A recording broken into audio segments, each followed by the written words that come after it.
My girlfriend pushed me off a balcony and broke my ribs, so I got her arrested and she did 3 years. She just got out early and moved in next door to finish what she started. When my girlfriend slapped me across the face for the first time, it hurt. A lot. But I thought it was just something all girlfriends did, so I just laughed it off and told her not to do it again. Because other than that, she was my dream girl. Cooked me homemade chicken Alfredo whenever I was sad. She was the first girl to ever get me flowers. And even 6 months into the relationship when I paid for our meals together, she's just as grateful as she was on our first date. Plus, it wasn't until 8 months into our relationship that a flip had switched. Because it was around this time that she found out her dad had been cheating on her mom. It started off small. She'd grab my phone when I got texts, just to check who it was. She'd get upset if I talked to my godmother about a book she wrote. "You don't need to smile that much when you talk to her," she'd say about the cashier at Target. Then came the accusations. If I was 5 minutes late from work, I was cheating. If I didn't answer her texts immediately, I was with another girl. She'd slap me playfully when other women walked by, but her nails would leave marks. When I mentioned it hurt, she'd cry about how I didn't understand what she was going through with her family falling apart. Then came the night where Stella pushed me off the balcony. Luckily, I lived on the first floor of my apartment building, so I was just left with 2 broken ribs and a dislocated shoulder. When I went to the hospital, I told all the nurses that I had just played too much basketball, and the other people in my life were already really suspicious of Stella, so I didn't tell them either. But no matter how much she cried to the doctors or posted about how proud she was of me, there was one woman who wasn't buying into her BS, and that woman was my stepmom. She showed up at my apartment the next day with groceries and her laptop. "I'm starting a YouTube channel," she announced. "Home organization and cleaning tips. Very Marie Kondo meets suburban mom." I thought she'd lost her mind. She was a tax attorney who could barely operate the TV remote. She sort of guilted me into being her co-host, using the "I pushed you out of me" card. And she set up cameras all around my apartment, the bathroom, the kitchen, even my bedroom. At the time, she claimed it was so our audience could get the full experience. The genius part? Stella thought it was pathetic. Some desperate stepmom trying to bond with me through a silly project. She'd mock the videos, call my stepmom cringe, but she never saw her as a threat. Just another stupid woman in my life. During filming, my stepmom would forget to turn off her phone that was recording voice memos for content ideas. She'd schedule emergency reshoots whenever she noticed fresh bruises, making sure to get them on camera while pretending to film my hands organizing drawer dividers. I had no idea that the whole time she was just documenting everything. We were 3 weeks into our channel when Stella lost it. She saw a comment from a woman saying I had nice hands in our drawer organization video. The camera caught Stella attacking me with a kitchen knife, screaming about how I was just like her father and how she'd make sure no woman ever looked at me again. When I tried to escape, she cornered me, saying she'd tell everyone I abused her if I ever left. That's when my stepmom walked back in, claiming she'd forgotten her laptop charger. But she was live streaming to a cloud server the whole time. She'd even had her lawyer on standby. She tried to save face and told the camera that she was just having fun, but it was too late. We had won, all thanks to my stepmom. Fast forward to 6 months later, when we were sitting in court armed with undeniable evidence. The judge ruled that the videos were obtained without Stella's consent and therefore inadmissible as evidence. Stella's lawyer successfully argued that I had provoked her by emotionally cheating and that one isolated incident didn't constitute a pattern of abuse. She walked out of that courtroom with nothing but a warning, while I got a restraining order against me for harassment through recording. Go figure. And that's not even the worst part, because even though I had no desire to break Stella's restraining order, she did. And when I got home that day, I was introduced to my new neighbor, Stella Parkinson. I stood there in my hallway, groceries in hand, staring at Stella unpacking boxes right next door. My hands started shaking so bad I dropped the milk carton. It splattered across the floor, white liquid pooling around my feet. She turned around and gave me this sweet smile, like we were old friends catching up. "Welcome home, neighbor," she said in this sing-song voice that made my skin crawl. The landlord, Mr. Rodriguez, was helping her move a couch through the door. I asked him what was going on. He just shrugged and said she'd paid 6 months up front in cash. Later, I found out she'd been saving all the money from when I paid for everything during our relationship. My stepmom came by that evening to check on me. She took one look at my face and knew something was wrong. I told her about Stella moving in next door. She didn't say much, just nodded and started looking around my apartment like she was casing the place. The next few days were weird. My mail started going missing. Packages I ordered would show up as delivered but were nowhere to be found. I complained to the building management, but they said they couldn't do anything without proof. My stepmom showed up one morning with a toolbox and a Ring doorbell. She installed it without asking, saying it was for the YouTube channel. I didn't argue because honestly, I was starting to feel paranoid. About a week later, Stella started dating my co-worker, Vincent. He worked in accounting. Nice guy, had no idea about our history. She brought him to the building barbecue that weekend. I tried to stay in my apartment, but my stepmom dragged me out, saying I couldn't let her control my life. At the barbecue, Stella acted terrified every time I walked by. She'd grab Vincent's arm and whisper something in his ear. He'd look at me with these suspicious eyes. I tried to talk to him once just to say hey, but Stella practically jumped behind him like I was some kind of monster. That night I found dead flowers flowers on my doormat. The Ring doorbell didn't catch anything because someone had spray painted over the lens. I cleaned it off and found more dead flowers the next night and the next, always placed right after the camera was blocked. My stepmom started staying over more often. She said it was for YouTube content, but I knew she was worried. We'd film organizing videos during the day, and she'd randomly check the doorbell footage on her phone. Vincent confronted me at work the following Monday. He cornered me in the break room and told me to stop harassing Stella. I tried to explain, but he wasn't having it. She'd told him all about our relationship, her version anyway, how I was controlling and jealous and couldn't handle the breakup. I asked him to just look at the doorbell footage from 3 a.m. last Tuesday. My car had been keyed and the camera caught everything. He watched the video on my phone, saw Stella clear as day dragging her keys along my Honda. Then he handed my phone back and said it was obviously deep fake technology. Said I was sick for trying to frame her like that. That's when things got really bad. Anonymous noise complaints started rolling in. I'd get notices slipped under my door about loud music at 2 a.m. when I was dead asleep. 3 complaints and you're out. That was the building policy. I already had 2. Stella started helping our elderly neighbor Mrs. Chen with her groceries. Sweet old lady, lived alone, loved having someone to talk to. Stella would spend hours there, and slowly I noticed Mrs. Chen stopped saying hi to me in the hallway. Other neighbors started avoiding me too. The guy from 3B used to chat about basketball. Now he'd just nod and walk faster. Even the maintenance guy started acting cold. My stepmom noticed I was getting isolated. She'd come over with her camera equipment and we'd film, but I could tell she was really just checking on me. During one visit, she mentioned my Wi-Fi kept cutting out. My phone would lose signal too, always around the same times. Usually when Stella was visiting Mrs. Chen next door. Mrs. Chen's grandson Casey started visiting on weekends. Computer science major at the local college, smart kid. He'd help his grandma with tech stuff. One day he knocked on my door, looking confused. He asked if I'd been having internet problems. When I said yes, he told me he'd detected someone using a signal jammer in the building. The signal was strongest when Stella visited his grandma. He thought it was weird and wanted to know if I knew anything about it. I told him everything, the whole twisted story from beginning to end. He listened quietly, nodding occasionally, and when I finished, he just said he'd look into it more. He seemed genuinely concerned, which was refreshing after weeks of people treating me like I was the problem. Casey helped me set up a hidden camera system that uploaded straight to the cloud. Nothing fancy, just some small cameras he had from a school project. We spent hours figuring out the best angles, testing different positions to make sure we'd catch everything clearly. The cameras were tiny, barely noticeable unless you knew exactly where to look. We put them in spots where they'd catch my front door and the hallway, hidden behind picture frames and tucked into the corners where the walls met the ceiling. Casey made sure they'd keep recording even if the Wi-Fi got jammed, setting up a backup system that would store footage locally if the connection dropped. 2 days later, the cameras caught Stella picking my lock at 4 a.m. The footage was crystal clear, her face illuminated by the hallway's emergency lighting as she worked on my door with what looked like a professional lock-picking set. She moved with practiced ease, like she'd done this before. She went straight for the air vents in my living room, not even pausing to look around. I watched the footage with Casey and my stepmom, and we saw her stuffing something wrapped in plastic into the vent before leaving. The whole thing took less than 10 minutes. My stepmom wanted to check immediately, but Casey said we should wait and see what happened next. He was right. We needed to see her whole plan play out. Sure enough, the next morning I got a knock on my door. 2 police officers standing there, a tall woman with sergeant stripes and a younger male officer who looked fresh out of the academy. They were polite but firm, saying they'd received an anonymous tip about illegal substances in my apartment. They had a warrant and everything, official paperwork with a judge's signature. My hands were shaking as I read it. My stepmom showed up right as they were about to search the vents. She must have broken several traffic laws getting there so fast. She had her laptop with all the footage ready to go, already queued up to the relevant timestamps. The officers watched Stella breaking in and planting whatever was in those vents. The sergeant's expression changed from professional skepticism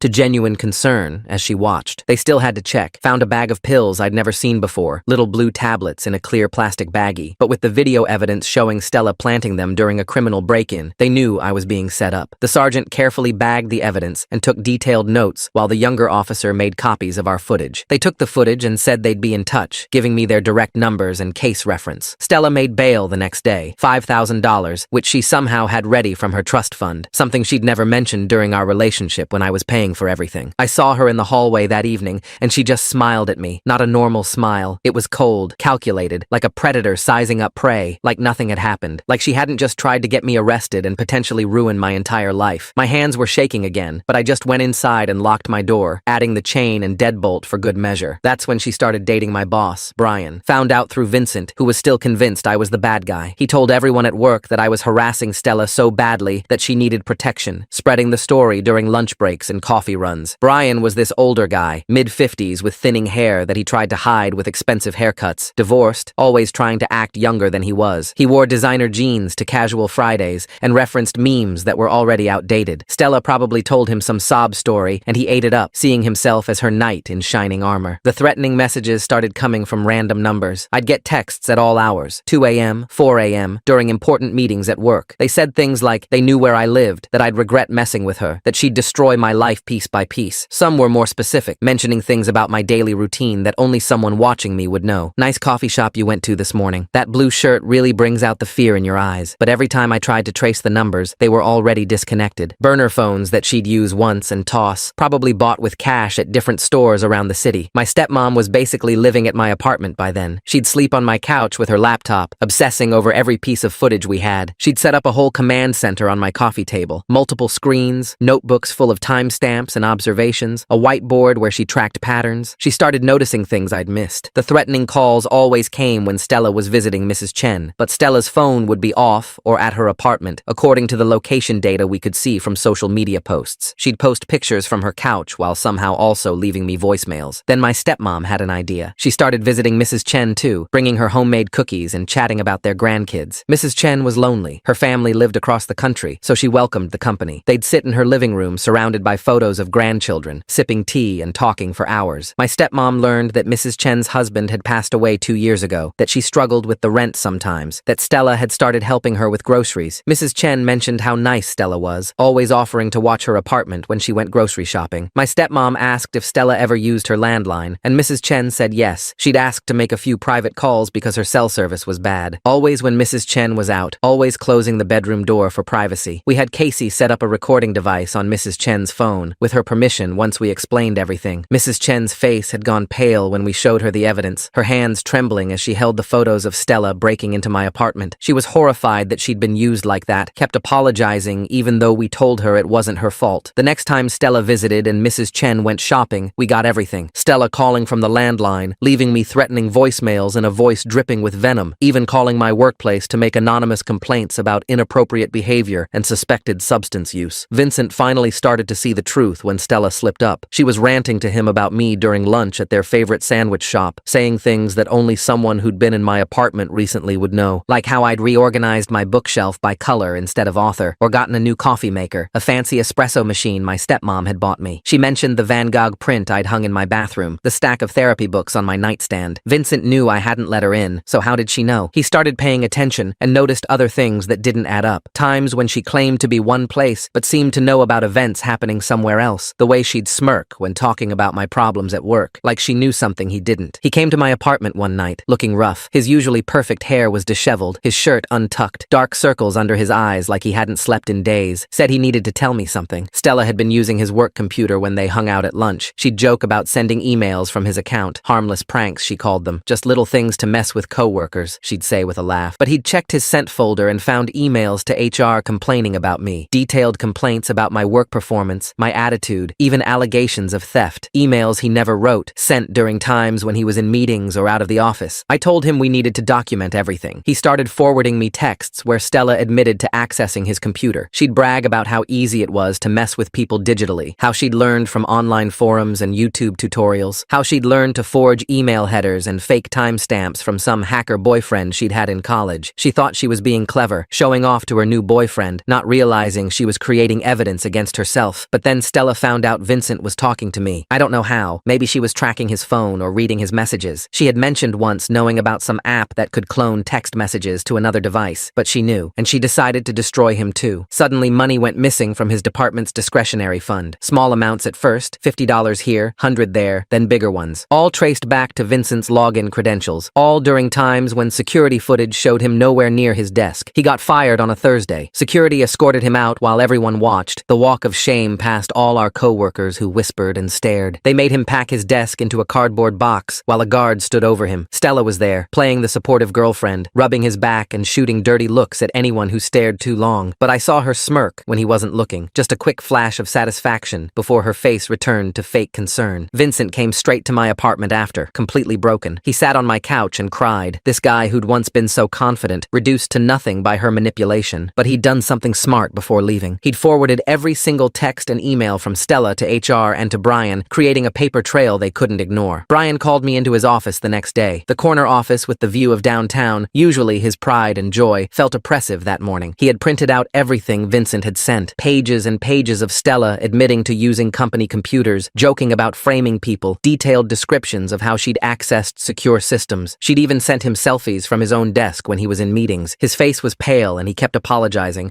running his hands through what was left of his hair. He said IT was investigating and they'd already found evidence of unauthorized access from his own computer. Login attempts at strange hours, files accessed that she had no reason to see, emails sent and then deleted from his account. The IT investigation was thorough. They brought in outside consultants, cybersecurity experts who went through our systems with a fine-tooth comb. They found doctored emails with forged headers, all sent from Stella's login when she'd used Brian's computer. She'd been sloppy, probably because she thought she was untouchable. They found fake complaints about me, altered performance reviews where she'd changed ratings and comments, even attempts to access payroll systems to change direct deposit information. One attempt had been partially successful. She'd managed to view salary information for half the company before the system locked her out. Brian fired her immediately and called the police. He gave them access to everything, security footage of her at his computer when he'd stepped out for coffee, server logs showing her unauthorized access patterns, even recordings from his office security camera that showed her going through his files when he stepped out. In one video, she was photographing documents with her phone, personnel files she had no business seeing. The IT team found she'd installed keyloggers on multiple computers, including Vincent's and Brian's, tracking every password and login they